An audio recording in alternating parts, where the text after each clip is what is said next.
Hello everyone, my name is Raúl Ramos Pollán. I am part of the team that you see here on the screen that did this work. We are the generalizable SAR team that took part of the Frontier Development Lab research sprint that happened this year, 2023. And this work has been made possible by the set of sponsors that you see down there, and most noticeably the European Space Agency FDL. Our work is motivated by many of the underlying justifications that motivate many of current works that are happening in Earth observation. On one side, there is an endemic scarcity of labels in the field. There is an ever-growing amount of missions being launched, so there is going to be an ever-growing availability of data coming from those missions. Even if datasets, labeled datasets, curated labeled datasets are also growing, they are not growing the same proportion as the data is growing. So this problem is going to be something that we are going to have to live in the following years. Also, we want to achieve somehow some kind of complementarity between inputs from different missions, from different sensors. And in this case, you will see that we are going to be dealing with optical and radar data.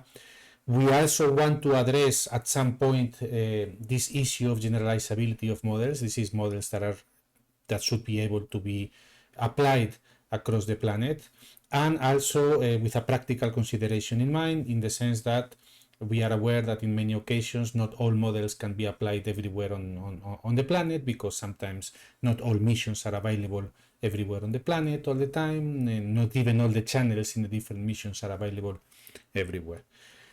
The way we approach this from a very general perspective, it is, as many people do, we want to do some self-supervised task that is able to be trained on the large amount of data that is available without labels, and then using the little labels that we might have in fine-tuning downstream tasks, starting off from these self-supervised models.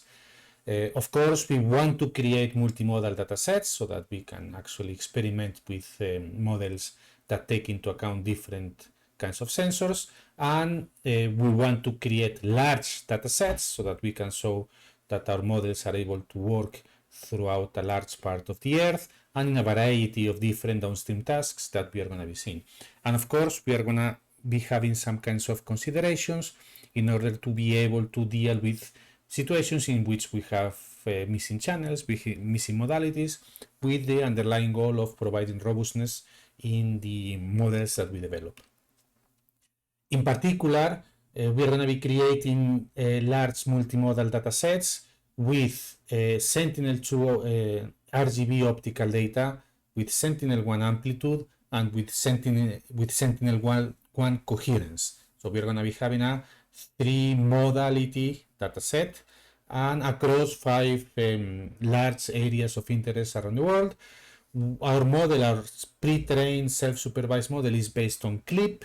In our case, we're going to be having 3 towers, 3 encoders, one for each one of the input modalities, and we created a joint loss so that we can train jointly the different encoders for different modalities, and we will going to be producing embeddings for each one of the modalities. We define 4 different downstream tasks to train and check our models. We are going to be predicting vegetation, built-up surface, croplands, and permanent water bodies. And of course, the experiments that we devised, they take into account, they are mostly ablation studies and some kind of visualization of the embeddings per modality in an attempt to provide a little bit of interpretability of the embeddings that the models produce. In terms of the input data that we have, observe that we have 5 different areas of interest. For each area of interest, we have the 3 modalities, Sentinel-2 RGB. We have data from the first quarter of 2020. We only use 3 channels of the RGB channels, actually. So, and we have 1 average acquisition per month. Therefore, we have 9 channels for Sentinel-2. For Sentinel-1 amplitude, which is Sentinel-1 GRD, We also have the VV and VH and the logarithmic difference, so that we have also 3 channels, which are average per month. So in total is 9 channels. And then we have the interferometric coherence that we get from the area Sentinel-1 geocoded and wrapped interferograms database, which is hosted at the Alaska Satellite Facility. Well, you have here the different resolutions of each one of the data sets. This funny shape of the areas of interest is due to the availability of the GAN-W dataset, which is only available in those areas. Sentinel-2 and Sentinel-1 datasets, we get them from Google Earth Engine, and they are available globally worldwide. And also you can see here the different, how we split in train, validation, and test the different datasets, so that we try to minimize as much as possible data leakage between these datasets, between these partitions. This is the clip model that we trained. So we have a visual transformer encoder for each one of the modalities. Observe that although we have different channels of each one of the modalities, in the case of Sentinel-1 coherence, we have a variable number of channels, because this results from pairing different acquisitions, and this number is variable. Anyhow, we every time we do prediction and we do training, we select a different random channel from each one of the input modalities. We feed this to the encoders, this create embeddings, and then we do a clip-based loss, into which basically we see that all the embeddings are similar to each other if they are on the same location, and different if they are in the different location. And somehow our intuition it is that modalities complement each other, offering different perspectives on the same Earth features. So somehow we want to exploit this correlation. The downstream task that we have set up, it is vegetation estimation, which is taken from the MODIS Terra Vegetation Continuous Field yearly dataset for 2020.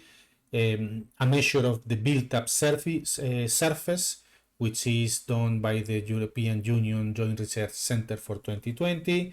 We use the ESA World Cover 2020 only the croplands class, representing the croplands existing in the image pixels. And also from the same ESA World Cover dataset, we take also the class regarding permanent water. What we do actually, it is that for each one of the chips, we have 448 by 448 pixels chips, normally at a 10 meter per pixel resolution. What we do it is that for each one of these datasets, regardless the initial resolution of these datasets, we get a summary of the, for instance, the percentage of vegetation present in a single chip. So we have a number per each one of the chips, and then we try to do binary classification. This is we threshold each one of the datasets, so that for each chip input image, we try to predict whether it has a low or high level of vegetation, built-up surface, or whatever. And this threshold, we do it, we calculate it differently for each one of the downstream tasks, so that we set it so that the data sets are balanced in the positive and negative classes. These are the results. What you see here basically it is for each one of the tasks and for each one of the modalities, adding the modality in which we concatenate all the different modalities, which is the column that you see on the right, on the top right, on the far right. And then for each one of the AOIs, you have a different chart, a different line. So for instance, you have blue for CONUS, which is the US, you have red for the Middle East, and so on. And these are the ablation studies into which we train with an ever-increasing number of labeled chips, input chips, for each one of the tasks. Yeah, and this here you see this is a logarithmic scale on the x-axis, which is the number of input data that was used to train the model. So from only 5 chips, 50 to 50 up to 20,000 chips. And basically what you see here it is that regularly in the orb, when we have the dots that you see here, they represent when we achieve 95% of the best accuracy, or the accuracy that we usually get with 20,000 chips. When we achieve this 95% of this accuracy. And what you see here it is that, as you see here in the black dots, normally we achieve this accuracy with in the order of 250 or maybe 500 chips, which is a very small percentage, is a very small percentage of the chips through which we train. If we try to understand a little bit what is the distribution of the embeddings, what we see here, for instance, it is a TSNE projection of the S1 GRD embeddings, so that we have a TSNE space into which each one of the dots that you see here, it's a single image, and we colored, in this case, we colored the dots with the percentage of vegetation that is present in each one of the chips. So basically what you see here, it is that somehow we would have expected to see this a random distribution of colors if the position of the embedding, if the 2D embedding didn't have anything to do with the vegetation percentage. But here we clearly see areas into which different embeddings, different chips are placed according to their vegetation percentage. And this is one thing that is very important to notice, is the fact that these embeddings are obtained unsupervisedly. These embeddings have not seen the vegetation percentage labels of the tiles. And here you see two specific tiles, one with low and one with high vegetation, in the three input modalities that we are seeing. So the top example has a lot of vegetation, the example below has very low vegetation.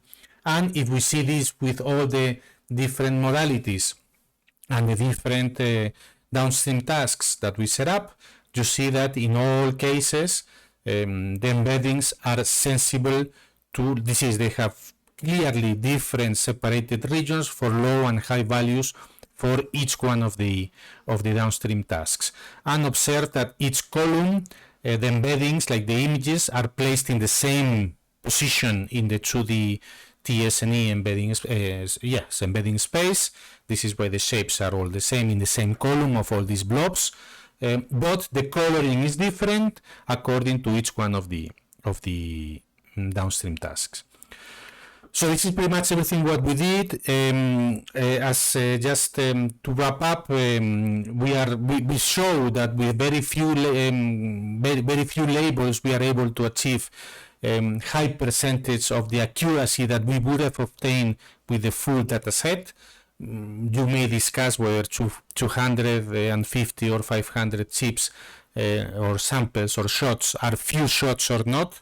But at least with respect to the thousands, tens of thousands that we have, we consider that this is something which is worthwhile reporting. We have also provided an architecture that is able to work on single modality and single channel, which means that at some point we want to apply this model in places where a modality is not present or a channel is not present. We still can get meaningful embeddings. And the embeddings are sensible to the downstream task, as we just saw, and we are going to be publishing these datasets through FDL. And here you have the URL of the archive into which we have uploaded our paper. Thank you very much.